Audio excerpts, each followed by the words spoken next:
बिस्मिल्लाहिर्रहमानिर्रहीम। अस्सलाम वालेकुम स्टूडेंट्स, हम पढ़ रहे हैं फोटोसिंथेसिस।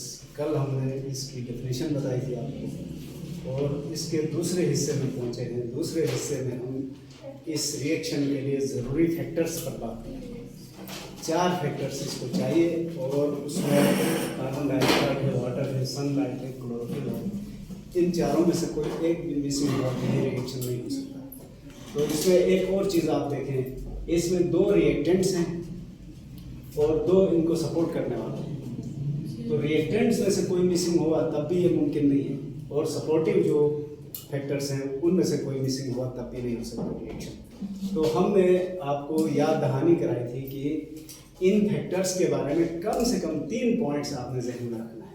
सबसे पहले उनका सोर्स क्या है, फिर फोटोसिंथेसिस की जगह तक वो पहुँचते कैसे हैं, ट्रांसपोर्ट, मोड ऑफ ट्रांसपोर्ट, उसके बाद ये पहुंचने के बाद रोल क्या प्ले करते हैं। तो लाइट को हमने कल शुरू किया था। लाइट का सोर्स था सन, और सन से ये रेडिएशन की शक्ल में ज़मीन तक पहुंचती थी, यानी ऑटोट्रॉफ तक पहुंचती थी, और यहाँ आकर ये एनर्जी फराहम करती थी, जिसकी मदद से ये जो इनऑर्गेनिक एनर्जी पुअर मॉलिक्यूल थे वो एनर्जेटिक हो जाते थे। और अब आज हम थोड़ा सा उसको और फैलाएंगे। और फैलाने का मतलब ये है कि और थोड़ी सी तफसील बताएंगे। ये बुक वाली तफसील है। इसमें सबसे पहले एक चीज़ याद रखें, इलेक्ट्रोमैग्नेटिक स्पेक्ट्रम कहते हैं इसको, ये समझना है। इलेक्ट्रोमैग्नेटिक स्पेक्ट्रम का मतलब ये है, जो सूरज की रोशनी सन से ज़मीन तक पहुंचती है वो मुख्तलिफ वेवलेंथ में आती है। जो फुल रेंज ऑफ वेवलेंथ है उन सब को मिलाकर इलेक्ट्रोमैग्नेटिक स्पेक्ट्रम कहते हैं। ये हम कह सकते हैं 0 से शुरू होती है, यानी ऐसी वेव्स भी हैं जिनकी वेवलेंथ 0 है, यहाँ से फिर 1 होगी, 2 होगी, यहाँ से होते हुए तकरीबन इनफाइनाइट होगी। लेकिन इस पूरी इलेक्ट्रोमैग्नेटिक स्पेक्ट्रम का एक पोर्शन है जिसको विजिबल लाइट कहते हैं। फोटोसिंथेसिस में यही विजिबल लाइट काम आती है। कहने का मतलब ये है, जितनी भी रोशनी ज़मीन तक आती है वो सब के सब फोटोसिंथेसिस में इस्तेमाल नहीं होती। उसका एक बड़ा हिस्सा फोटोसिंथेटिक पॉइंट ऑफ व्यू से ज़ाया होता है और एक छोटा सा पोर्शन है फोटोसिंथेसिस में इस्तेमाल होता है। इसको पढ़ने से पहले एक और नुक्ता ज़हन में रखें। जो सूरज की रोशनी ऊपर से आती है उसका सिर्फ 1% ऑटोट्रॉप पर गिरता है, बाकी 99% जो इनऑर्गेनिक सब्सटेंसेस हैं या हेटेरोट्रॉप्स हैं उन पर गिरती है, तो वो भी इस्तेमाल नहीं। 1 पॉइंट का भी एक छोटा पोर्शन फोटोसिंथेसिस में इस्तेमाल होता है, जिसको हम विजिबल लाइट भी कहते हैं। इसी विजिबल लाइट को वाइट लाइट भी कहा जाता है। ये 7 वेवलेंथ्स पर मुश्तमिल है, बल्कि हमें कहना चाहिए 7 वेवलेंथ नहीं है, 7 रेंजेस ऑफ वेवलेंथ्स। ये कौन सी हैं? Violet, indigo, blue, green, yellow, orange और रेड।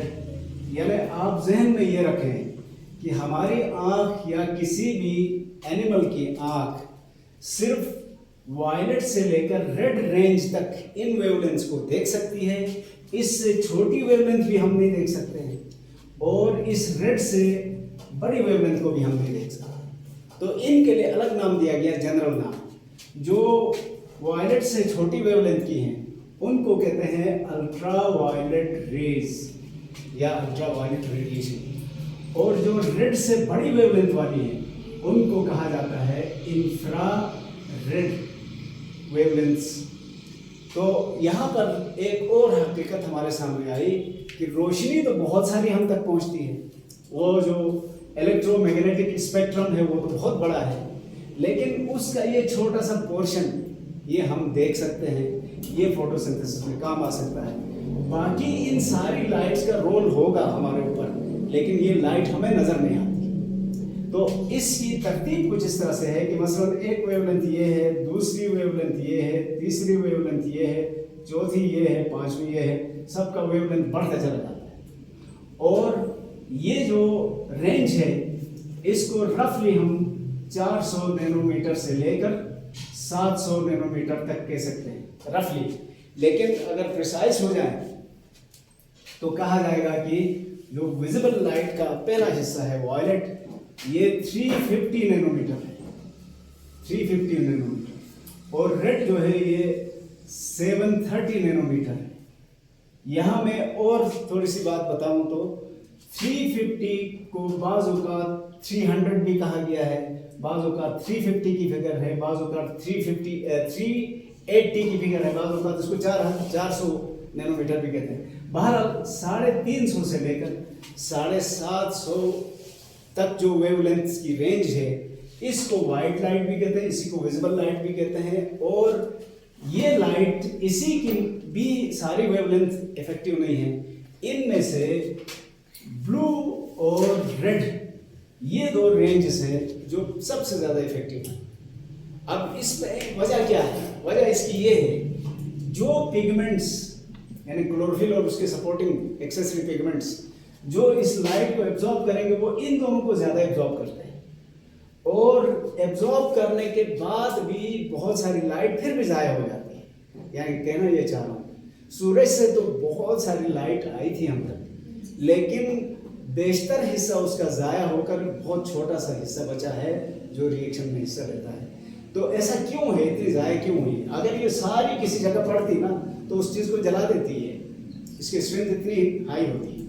तो इतना कम होने के बावजूद भी बड़े एहतियात से, यानी एक मुहावरा आपने सुन रखा है, सांप भी मरे और लाठी भी न टूटे, इस हिसाब से यहाँ अरेंजमेंट है कि लाइट आएगी और जो लाइट को एब्जॉर्ब करने वाले पिगमेंट्स हैं वो ज़ाया भी ना हो, और इतना अमाउंट वो एब्जॉर्ब कर भी लें जिससे फोटोसिंथेसिस का अमल चल सके।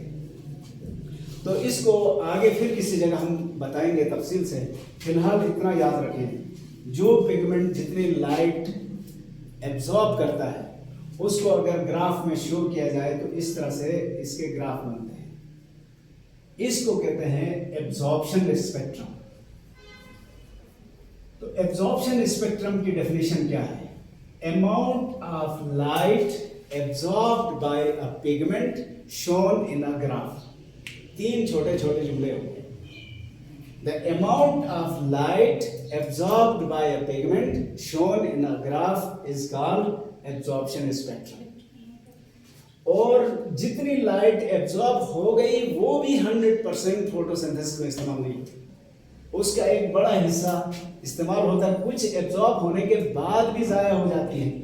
उसको जब ग्राफ में दिखाते हैं तो उसको कहा जाता है एक्शन स्पेक्ट्रम।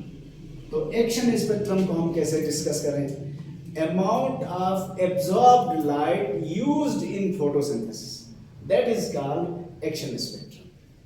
और इन एब्जॉर्प्शन और एक्शन स्पेक्ट्रम में मैंने कहा दो रेंजेस बहुत अहम हैं, ब्लू और रेड। लेकिन एग्जैक्टली ये कहना भी मुनासिब नहीं है। ऑरेंज रेड रेंज और ब्लू और इंडिगो और ब्लू रेंज ये दोनों ज़्यादा एब्जॉर्ब होती हैं, ऑरेंज रेड भी थोड़ी बहुत एब्जॉर्ब हो जाती है। फिर यही लाइट है जो फोटोसिंथेसिस में काम आती है। जी बेटा। सर जो एब्जॉर्प्शन स्पेक्ट्रम है हमारे पास, वो एक्शन स्पेक्ट्रम के बराबर नहीं होगा? बराबर नहीं होगा, थोड़ा डिफरेंट होगा। मैं मिसाल बताता हूँ आपको। हम खाना खाते हैं ना, क्या हम जितना खाना खाते हैं वो पूरे हमारे जिस्म का हिस्सा बनता है? नहीं बनता। अगर बनता तो हम अनडाइजेस्टेड फूड को फीसिस के नाम पर जिस्म से खारिज नहीं करते। इसका मतलब ये है कि जितना खाया गया था वो सब का सब हमारे काम का नहीं था। इसी तरह जितनी लाइट एब्जॉर्ब हो गई है वो पूरी की पूरी 100% इस्तेमाल नहीं होती, उसका हम कह सकते हैं 80 to 85% एब्जॉर्ब लाइट यूज हो जाती है, 10 to 15 to 20% एब्जॉर्ब शुदा लाइट भी ज़ाया हो जाती है। हो गया ये मसला हल। अब ये लाइट क्या करती है? लाइट ये करती है कि ये जो ब्लू और रेड रेंज है ये अपनी एनर्जी उधर इलेक्ट्रॉन्स में शिफ्ट करती है, क्लोरोफिल के इलेक्ट्रॉन्स में, और उन इलेक्ट्रॉन को फिर ग्लूकोज के हाइड्रोजन में स्टोर किया जाता है।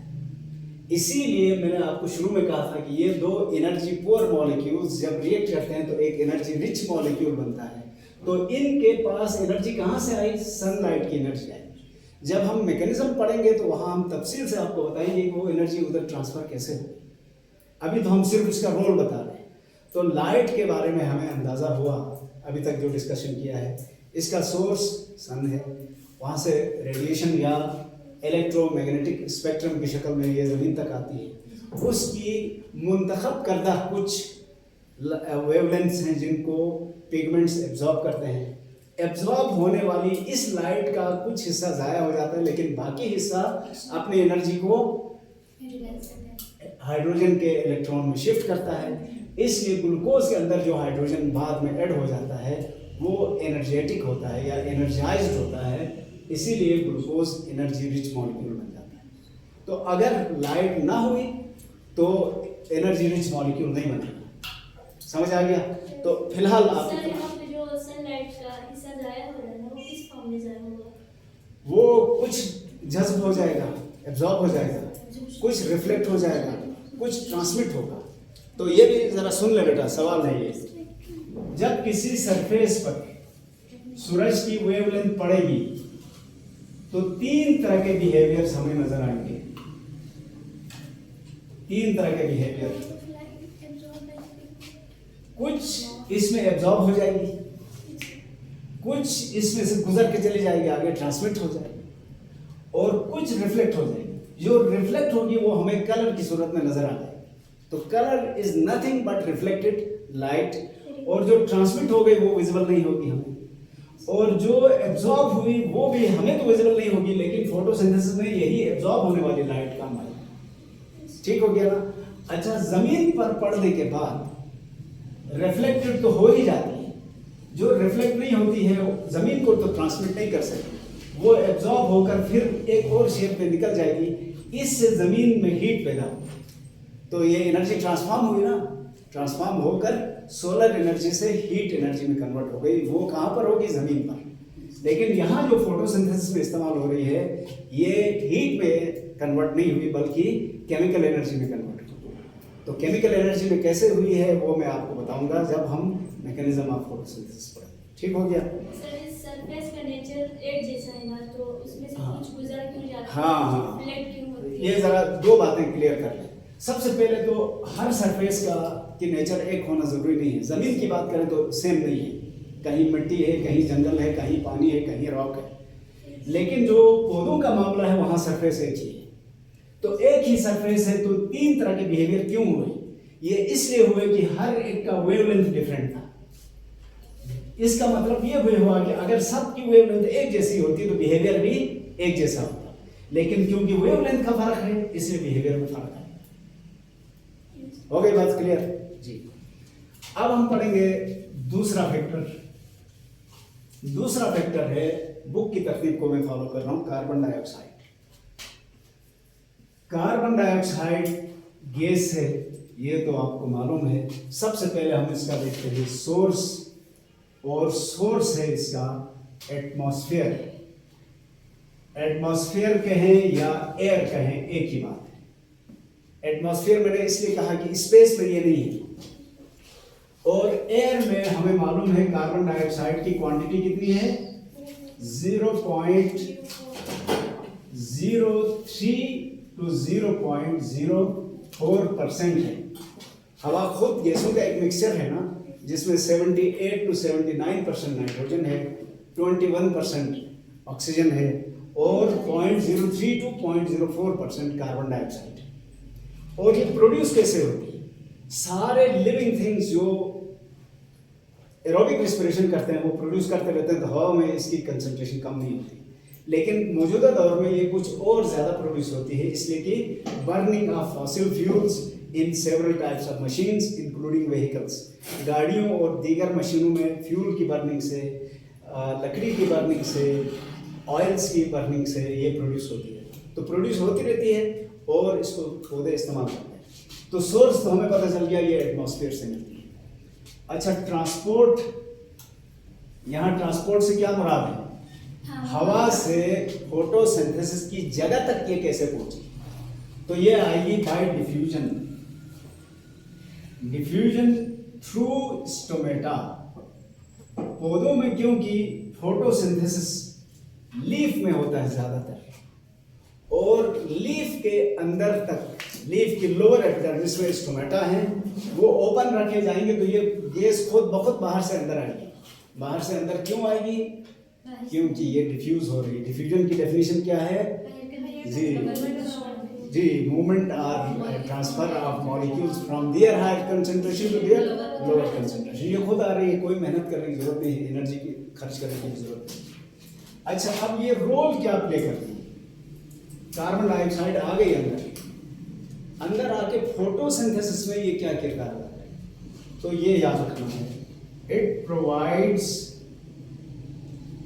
Carbon and oxygen for glucose. Glucose के मॉलिक्यूल में कार्बन भी है, हाइड्रोजन भी है, ऑक्सीजन भी है, लेकिन जो कार्बन और ऑक्सीजन है ये कार्बन डाइऑक्साइड प्रोवाइड करती है। तो इसका मतलब ये हुआ कि अगर कार्बन डाइऑक्साइड ना होती तो ग्लूकोज का मॉलिक्यूल बन ही नहीं सकता। मेरी बात समझ में आई? यानी ग्लूकोज 3 एलिमेंट से मिलकर बना है, उनमें से 2 एलिमेंट्स ये प्रोवाइड करती है, कार्बन और ऑक्सीजन। ग्लूकोज में जो कार्बन और ऑक्सीजन है वो कहां से हासिल किए गए हैं? कार्बन डाइऑक्साइड से। अब इसलिए अगर ये ना होती या ना हो तो ग्लूकोज बन ही नहीं सकता है। हाँ, अलबत्ता इसकी 3 हालतें हो सकती हैं। एक हालत है in absence of carbon dioxide there will be no reaction.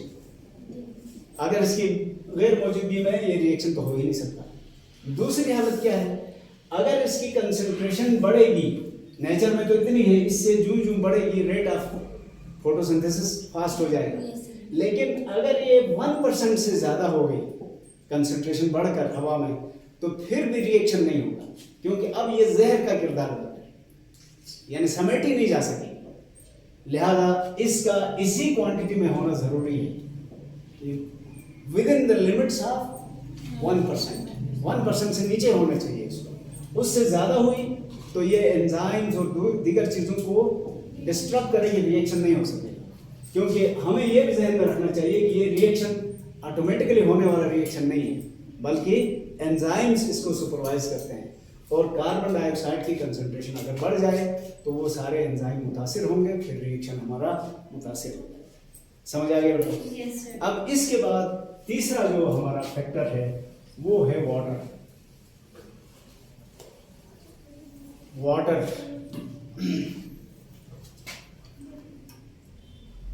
H2O। Source क्या है इसका? बड़ी अजीब बात है, सॉइल। ये अजीब बात इसलिए कह रहा हूं कि पौधे सिर्फ उस पानी को यूज कर सकते हैं जो मिट्टी में हो, नीचे जमीन में हो। इसका मतलब अगर पौधे पर आप ऊपर से पानी डाल दें या बारिश की वजह से पौधा भीग जाए तो वो पानी उसकी सफाई का तो काम कर सकता है, फोटोसिंथेसिस में वो इस्तेमाल नहीं हो सकता, क्योंकि पौधे स्टेम लीफ के जरिए पानी एब्जॉर्ब नहीं कर सकते, क्योंकि उसके ऊपर क्यूटिकल की तह चढ़ी और रूट में क्यूटिकल नहीं है। इसीलिए वही पानी पौधे के काम आएगा जो सॉइल में या मिट्टी में मौजूद होगा। याद रखेंगे ना ये लोग? Yes, अच्छा, फिर मोड ऑफ ट्रांसपोर्ट, अगर ये सॉइल में है तो ये लीफ तक कैसे आएगा? तो ये हम कह सकते हैं 2 मरहलों में। एक तो ये एब्जॉर्ब्ड बाय रूट्स पहले जज्ब करेंगे इस पानी को मिनरल समेत, एंड दूसरा है ट्रांसपोर्टेड बाय एसेंट ऑफ सेप। ये थ्योरी भी हम पढ़ेंगे बाद में। एसेंट ऑफ सेप के मैकेनिज्म के थ्रू ये पानी जाइलम के जरिए ऊपर लीफ तक जाएगा और फिर लीफ इसको इस्तेमाल करेगी। अच्छा, अब ये तो हो गया। अब इसका रोल क्या है? पानी क्या रोल प्ले करता है? पानी के 2 रोल्स हैं। एक तो it provides hydrogen for glucose. इस ग्लूकोज में जो 12 हाइड्रोजन हैं ये पानी फराहम करता है। C6H12 है ना, ये H12 कौन देता है? पानी। और साथ में दूसरा काम है फ्री ऑक्सीजन। तवज्जो है मेरी तरफ? फ्री ऑक्सीजन का फोटोसिंथेसिस के लिए कोई फायदा नहीं, क्योंकि ये एक बाई प्रोडक्ट है, लेकिन जानदारों के लिए तो फायदा है। तो पानी के दो रोल हुए। पहला role, it provides hydrogen for glucose, glucose के लिए हाइड्रोजन देता है। और दूसरा रोल क्या है, जो ऑक्सीजन फ्री होती है वो भी इससे। अब जब ये दावा किया गया तो लोगों ने सवाल उठाए, हम किस बुनियाद पर ये दावा करते हैं कि ग्लूकोज में जो ऑक्सीजन है वो कार्बन डाइऑक्साइड ने दिया, फ्री ऑक्सीजन पानी ने दिया। सवाल है ना, थोड़ा सा जहन लड़ाए। अगर हम कॉमन सेंस यूज करेंगे तो फ्री ऑक्सीजन को कार्बन डाइऑक्साइड से अलग होना चाहिए। क्यों? इसके पास दो ऑक्सीजन है, पानी के पास तो एक ही ऑक्सीजन है, जिसके पास ज्यादा हो वो देगा ना। लेकिन इसने तो अपना ऑक्सीजन इसको दिया है। ये जो फ्री होने वाला ऑक्सीजन है ये पानी से अलग होता है। इसके हमारे पास दो सबूत हैं, दो सबूत। एक, यानी अब हमारी बहस पानी का किरदार पर खत्म हो गई है, लेकिन बहस अब किस चीज पर है, ये फ्री होने वाले ऑक्सीजन पानी से आई है या कहीं और से। तो इसके दो प्रूफ हैं। एक प्रूफ है जो हेटेरोट्रॉफ नहीं, सल्फर बैक्टीरिया, इस वक्त पूरा नाम जहन से निकल गया। बैक्टीरिया का एक ग्रुप है जो CO2 plus H2S hydrogen sulphide use करते हैं इंस्टेड ऑफ वाटर। वहां पर क्या होता है, ग्लूकोज तो इसी तरह से बनता है, C6H12O6 प्लस S प्रोड्यूस होता है। यहां से साफ जाहिर है कि ग्लूकोज में कार्बन भी कार्बन डाइऑक्साइड से आया है, ऑक्सीजन भी कार्बन डाइऑक्साइड से आया है, और H2S से हाइड्रोजन तो आया है, सल्फर जो फ्री हो रहा है ये भी इसी से अलग हो रहा है। तो जिस तरह H2S से सल्फर अलग हो रहा था, इसी तरह H2O से ऑक्सीजन अलग हो जाएगा। एक प्रूफ था, ये बड़ा प्रूफ था। लेकिन इसी पर इत्तेफा नहीं किया, साइंसदानों ने एक एक्सपेरिमेंट किया। वो एक्सपेरिमेंट दो हिस्सों पर मुश्तमिल था। इसमें क्या किया, CO2 प्लस H2O, ये रिएक्शन नंबर 1 है। रिएक्शन नंबर 2 साथ में है CO2 प्लस H2O। यहाँ ऑक्सीजन के आइसोटोप इस्तेमाल हुए।